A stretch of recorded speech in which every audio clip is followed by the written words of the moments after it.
এই দুনিয়ার পুরো জীবনটা এটা হচ্ছে লালসাময় একটা জীবন, লোভ, মরিচিকা, মায়াজাল। এই মায়াজালে আমরা আটকে আছি, ফলে মৃত্যুর কথা আমরা ভুলে গিয়েছি। পাগলের মতো ছুটছি, আরো টাকা লাগবে, আরো খ্যাতি লাগবে, আরো যশ লাগবে, আরো দাপট লাগবে। আমার এত টাকা দিয়ে কি হবে? এত সম্পদ দিয়ে কি হবে? এত ব্যস্ততা দিয়ে কি হবে? তোমার স্টপ, থামুন, অনেক হয়েছে। আন্না, থামুন, take a rest, take a breath and think about death. Think that you have to go back to your Lord.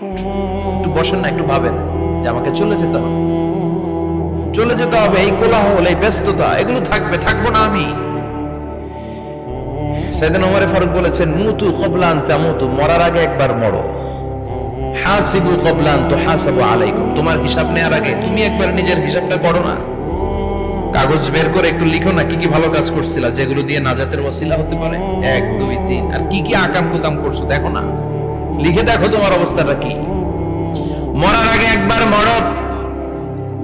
মরার আগে খাটের মধ্যে শুয়ে শটান করে চোখ বন্ধ করে একবার মরার ভান করে দেখেন কেমন লাগে। চোখটা